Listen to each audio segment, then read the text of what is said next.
Hello, welcome to my August wrap-up where I talk you through all of the books I read in August.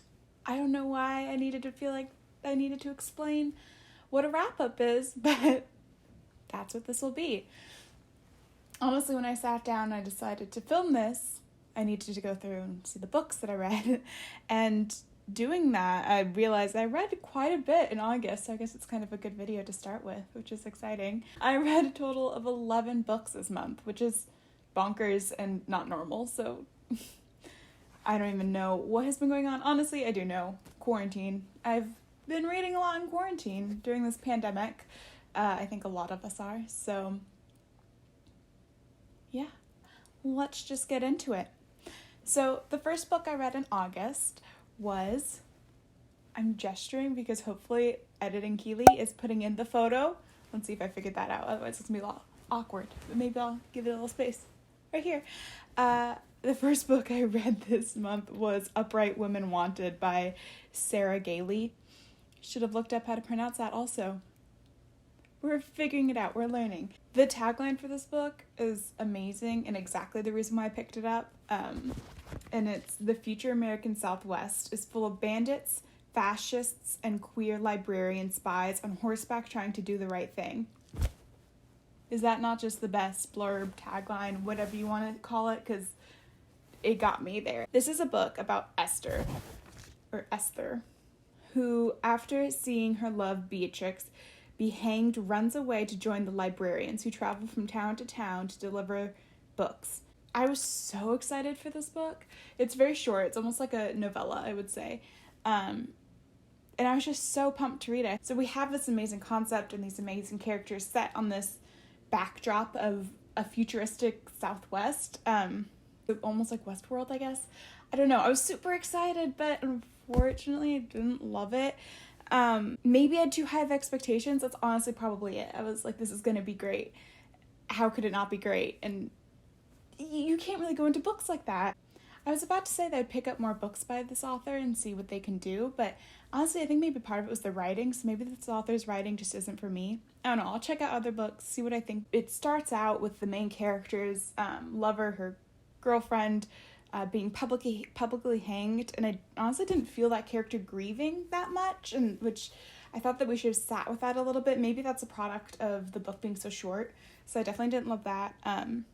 Also, there were times where our main character just kind of knew what to do. Like, there's a part where she's fixing books, like binding books, and I was like, how do you know that? What's going on, friend? And she was like, I just kind of know how to do it. I'm like, okay. So there's like weird things that she doesn't know how to do, but then this one she does know. I don't know, I feel it missed the mark for me. I wanted either more plot or more character development or just more time with the characters.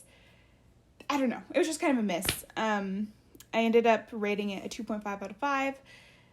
It wasn't insulting. It wasn't upsetting. It just honestly was forgettable. Like, I keep looking at my notes for this review because I don't even really remember what happened in the book or what I thought about it, which is ultimately a pretty bad sign. I want to remember what I was reading. So it didn't start out great, but the next thing I read, because I knew that I wanted to pick me up, was The OK Witch by Emma Steinkellner. Emma Steinkellner, sure. So sorry if I spelled that wrong or pronounced that wrong. I will look it up next time. This is a very cute graphic novel about a 13-year-old girl named Moth Hush. She lives in Founder's Bluff, Massachusetts, and it's honestly just, she's trying to get through her life. She's in middle school. She doesn't really fit in. People feel like she's an outsider even though she's lived there her whole life. It's just kind of like a boring time. And so we open up and it's Halloween, which, great. I'm here for it. I love a fall setting in a book, especially a graphic novel like this. But she dresses up, she's all excited, she goes to school and she gets bullied again. But this time when she's being bullied, something happens and her witch powers awaken, which is, again, perfect. Like, how is that not just the perfect setup for a book? After her magical witch powers are awoken, she goes on this adventure to learn more about her heritage and how that connects with the town and the history for family and everything. And honestly, this was just delightful. This was so fun. A solid 4 out of 5 stars. I just had a great time reading it. I loved the artwork in this graphic novel. I loved the characters. I loved the friendship between our main character, Moth, and then the friend that she makes, the new boy at school. And it was cozy. It was fun. I would definitely want to pick it up again in October when I'm really in it. Maybe even on Halloween night as just like a quick read, because it definitely is a quick time. It's not, it's a graphic novel, so it doesn't take too long to get through. I will say, though, I think the bits with the ancestors dragged a bit, but I just wanted to be back with Moth so badly, and I wanted to see what she was doing. And I was going to, like, follow her around, like, running around the town. So I really hope, I looked into it, I haven't found it, but I really hope that there may be sequels to this book. Like, it's a whole series. I would love that. I just want to live with her, or live with her in her world and see her do her magic with her talking cat. Did I say that? There's a talking cat. He's great. But yeah, I really, really enjoyed that book. Next up, I read a very popular book here on YouTube, Get a Life, Chloe Brown by Talia Hibbert. I feel like I don't really need to describe this book, but I'll give you a short summary if you, for some reason, haven't heard of it. It is about Chloe Brown, who, after a near-death experience, she decides that she needs to get a life. So she does what anyone would do in this circumstance, and she makes a list. She makes a list of the things that she needs to do in order to get a life. And it's great. She wants to move out of her family's home. She wants to go camping. She wants to ride a motorcycle. There's things that she wants to do. She enlists the standoffish, gruff, super in her building, Red, to help her out with this. So this is a dual perspective book following both Red and Chloe Brown, which I really enjoyed. I didn't realize it was going to be dual perspective when I got into it, but I really liked being in Red's mind also. And this was just great. I had a good time. Like, that's all I can say. It was just a good time. It was a quick read. I really loved the diversity in this book. It was so natural, and it felt like it should be there because it should be, you know? The diversity was amazing. Not only we had some chronic illness rep, we had like diversities within the race of the characters. That was amazing. We had some body size diversity, which was great. And what I loved about it is none of these points were like big points in the book. The chronic illness was, but that makes sense. It's about a character who's living with chronic illness, and she's trying to take control of her life, and her chronic illness is going to have a part in that. But her dress size shouldn't be a part of that, and so it wasn't. And I love that. I often see that in books where we have this diversity, but in them, and it's obviously like kind of forced. It's like the author's like, oh, this is too white, this is too whatever, so I should make this diverse. But then it doesn't feel natural, and you can tell through the writing, and then it kind of like grates. Like it's often too big of a plot point, and it shouldn't be, you know? It should be natural, and the color of someone's skin doesn't always need to be a plot point. Sometimes it is, but like in a romance, it just shouldn't be. And so I love that about this book. I will say, though, seek out Own Voices reviews for the chronic illness. I am not an Own Voices reviewer for that. So if that's something that you're interested in, or you want to make sure that it's represented well, I would say look into that. I can only say as much as I know based on this reader. A good time. Would recommend. It was a 4 to 4.5 out of 5. Not much. Didn't make me mad. It was good. The next book I finished this month was The Death of Mrs Westaway by Ruth Ware. This is a book that I listened to an audiobook. I really like Ruth Ware's audiobooks. That's the only way I've read them. This is my third Ruth Ware, God, her name. Third Ruth Ware that I've read this summer. So I really decided that I'm diving in, and I'm really enjoying it.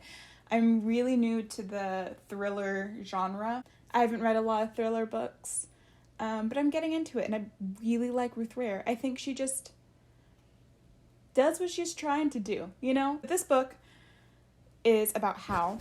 Hal isn't having the best time. So a few years ago, Hal's mother died, and since then she's been trying to keep it together by maintaining her tarot card reading booth on the Brighton Pier.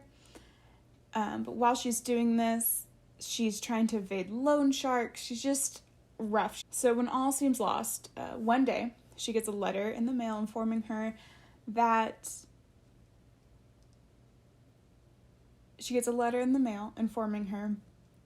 after the death of this woman, Mrs. Westaway, she is being bequeathed an inheritance. Hal quickly realizes that she's not related to this woman. She's never met her. She doesn't know her. But this kind of seems like the perfect scenario. So she goes and tries to deceive the family to get this money that would change her life. I loved this. I don't feel like I described it well, but I loved this book so much. I loved the gothic and dark feel. Very like dark and stormy day feeling. It was so fun. It's exactly what I want out of a book like this, and more so because I had that added layer of like this big gothic manor and the family vying for the inheritance, kind of like Knives Out, but very different. But just like I said, just a very like dark and stormy day vibe, and I had a great time. It wasn't life-changing or anything, but it's exactly what it needed to be. So a solid 4 out of 5 stars. Would recommend. It's also my favorite Ruth Ware book that I've read so far. So, okay. I actually have the next book that I read, so I get to hold it up. This is so exciting.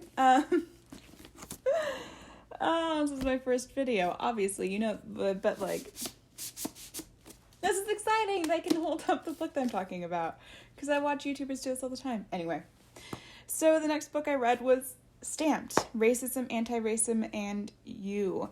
This is by Jason Reynolds and Ibram X. Kendi.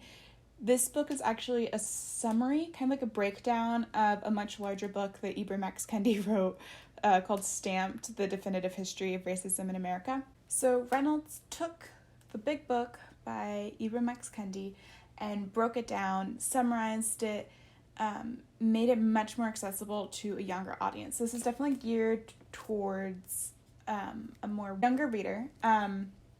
It's written for kind of like high school, I would say early teenagers to anyone. Honestly, this is, while it's geared towards written for a younger audience, this is such a good introduction to, like it says, racism in America, the history of, it says it's not a history book, but the history of racism, the history of slavery, and everything that all these things have happened in America. I think it's such a good entry point for anyone. I recommend this to anyone, especially if you're new to this topic, which I know a lot of people are trying to read things like this right now and educate themselves, which I think is amazing. Obviously, I am too. And you'll see this is not the only book like this I've read this month, let alone this year. But I thought this was so valuable. I will say, like, maybe it's not going to be the most informative to someone who's highly, highly well-versed in this topic. But anyone who's trying to get into it, this is my go-to. This should be the first book that everyone picks up. Everyone should pick it up in general, but especially if you want to jump into this topic. I even have the next book I read. So the next book I read was The Fire Upon Us by Nicholas Bucola. This is a nonfiction book about essentially these two men, James Baldwin and William F. Buckley. This is essentially a biography, both of their lives, up into and a little bit after a debate they had in the 60s. They had the debate in 1965. So like I said, this follows James Baldwin, who is a very well-known writer from the civil rights era. He wrote a lot of poetry, he wrote a lot of novels that talked about either directly or indirectly civil rights, things of that nature. Very influential, a really big deal. I feel like everyone kind of knows who he is. But who I did not know, the other guy is William F. Buckley. So Buckley is, or was, a very important conservative thinker during this time. He was very influential. He's kind of known as one of the fathers of modern conservatism. So I found this book to be incredibly valuable to me. This, I think, is the most informative book I've read on these kind of like social justice topics that I've been reading recently, about race in America. This just did so much for me, and mainly because we talked about Buckley, who I hope obviously, do not agree with his stances whatsoever, but I found it so valuable to be able to read about his reasoning behind it. We read like bits of the things that he wrote and talked about, and so compared to Baldwin, who when he wrote his stuff and when we learned about him, I was like, yeah, I got it, dude. Like, I'm right there with you. I love it. I was there for it, obviously there for it. I'm here for it, like I was not there in the 60s. But Buckley, who fundamentally I disagree with every opinion he has ever had and every stance that he takes. I find a lot of them deplorable, to be honest. But it was so valuable for me to see the breakdown of his thoughts and the reasonings behind them, and I think now it's going to be so helpful for me going forward when maybe I have conversations with people who disagree with me on certain topics, that I can kind of like understand where they're coming from, and then I can disagree wholeheartedly and have a debate with them. So this book is not sympathizing with Buckley whatsoever. It's just giving you kind of like a bare bones, this is what his life, this is a biography of him, and obviously Baldwin also. But I loved this. This was, like I said, so valuable to me. I mean, I also, as I was reading it, I highlighted chunks. I don't know if you can see that. And then something that's really helpful at the end of every chapter, I put it in a sticky notes summary. So these are all summaries of the chapter. So I kind of like really dug into this and made myself understand, which I loved. 4.5 out of 5 stars. This was great. I will say that there's some questionable word usage in this that I need to look more into, like the reasoning behind. So in that, the author oftentimes would use words like blacks and whites versus capital B black people. So I don't know.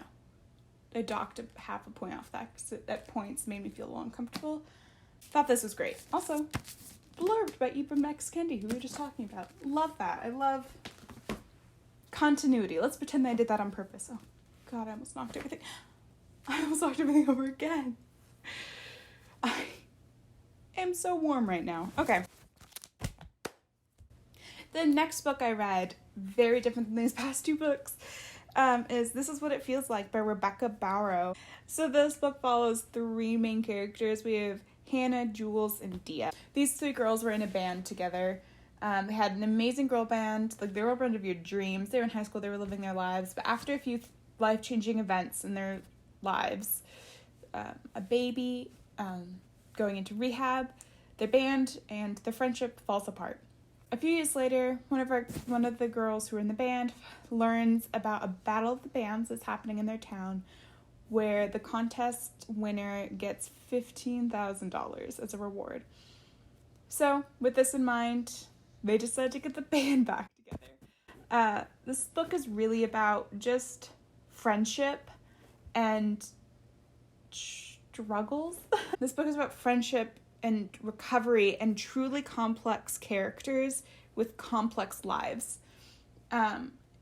Each of these characters has their own things going on. It's a very diverse set of characters, which again, loved it. And I love that we have all these different perspectives and different things that these characters are going through.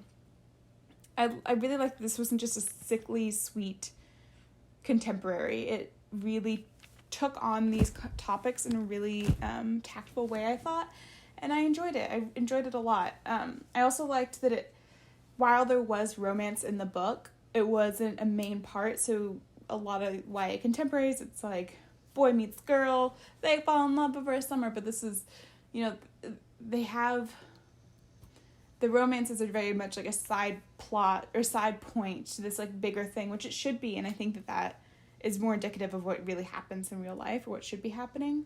Let's not teach young girls that romance needs to be the end-all be-all and that their relationships are their whole lives, because that's damaging. Anyway, that was a 4 out of 5 book. I enjoyed it.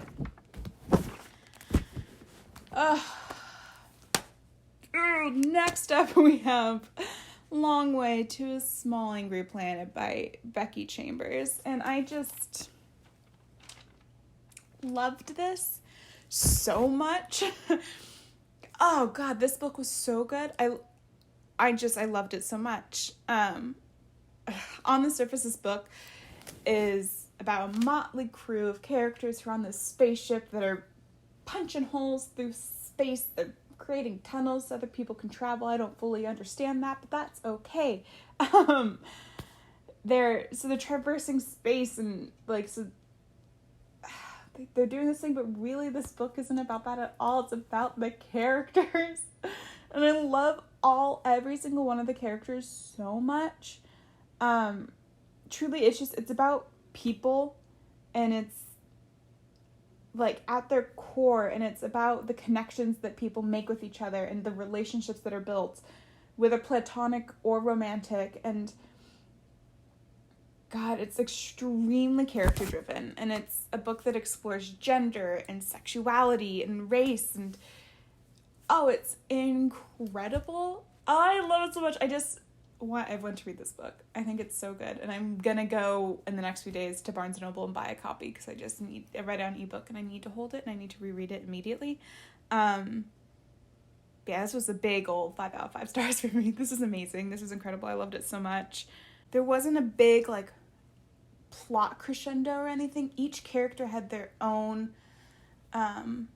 climax of their own plots, and I thought that was great. And this world or universe is so rich. It feels like it exists right now. There are these vast number of different species, and each species is so well thought out, and the worlds are so detailed, and it feels like these characters are real, and they're breathing on the page. I love it. I love it so much. I'm going to be raving about this book forever. I can't wait to... It's a series. I can't wait to pick up more books. I can't wait to read it again, because honestly, I'm going to do that. I love it so much. It was great. Okay, so the next book that I read is Stay Gold by Toby Smith. This book follows Pony, who starts a new school looking for a fresh start after he came out as transgender at his old school, and it felt like that was his whole identity. So he wanted a restart. So this book is about him trying to date while going stealth and the complications and complexities that come with that. But this is not a light book. This is not a happy queer book. On the description, it says for lovers of Becky Albertalli and Jenny Han, and I want to say this book is not that same level of bubblegum pop, whatever. That's not to say this book isn't good, but it's not light. This is a heavy, hard to read book at times. It covers extremely important topics, and it comes with a whole list of content and trigger warnings that I will put down in the description box, because please check those out before you pick up this book.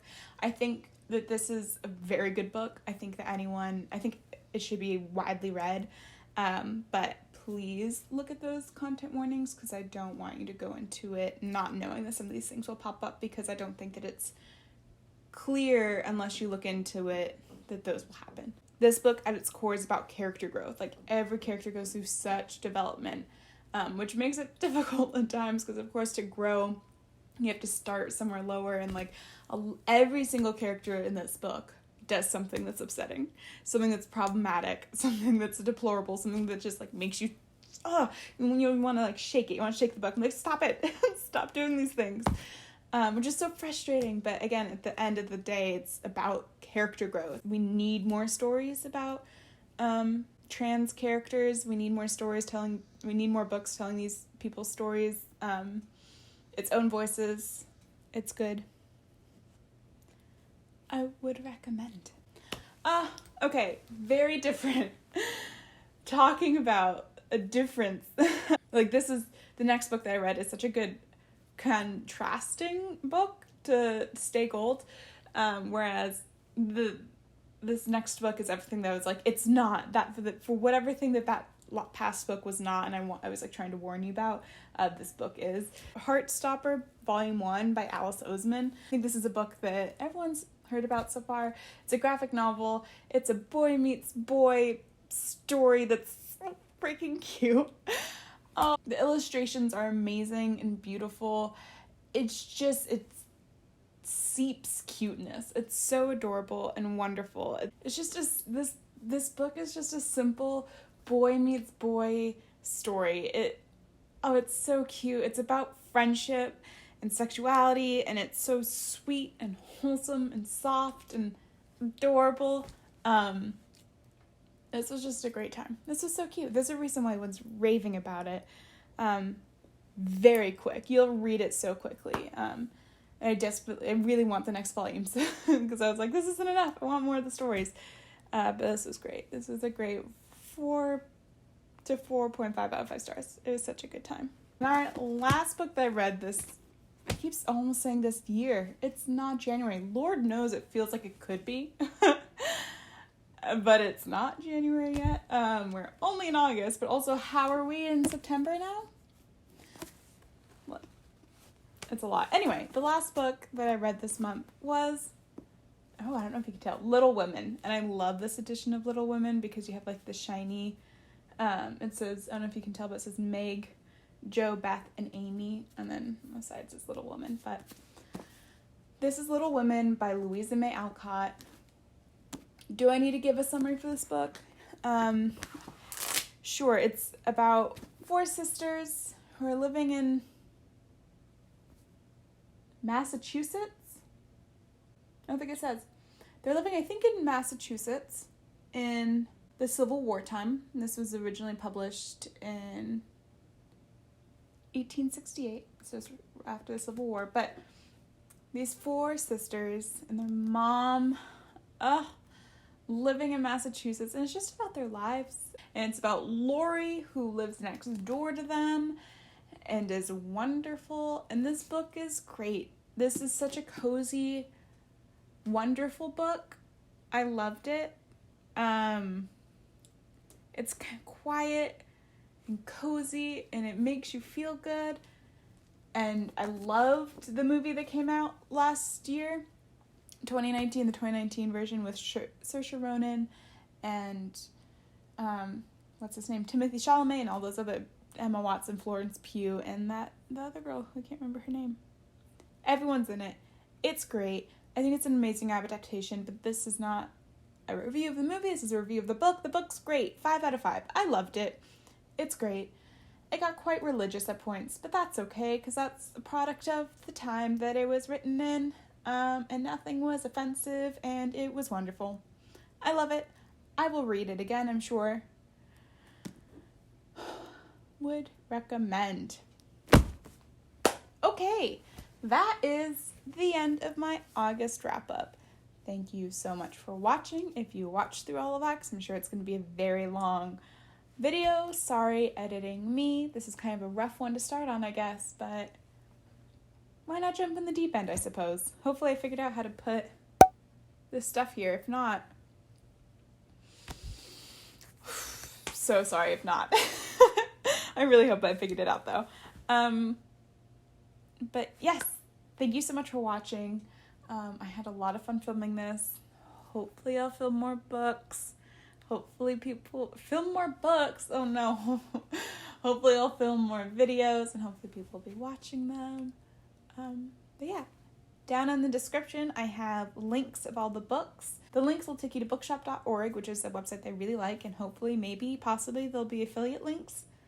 I don't know if that's a little jumping the gun, but I'm going to try it out. Why not? There will also be information down there about, like I said, the content warnings. I'll look into content warnings for all the books and put them down there. I will also have links to where you can find me other places on the internet if you want to find me. Yes. Thank you so much for watching. I hope you have an amazing day. Stay safe. wear your mask, and I'll see you next time. Bye.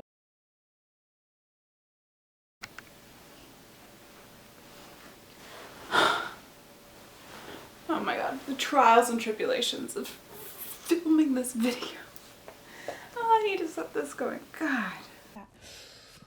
Oh god, I just fucked with that, didn't I? I did. I fucked with it.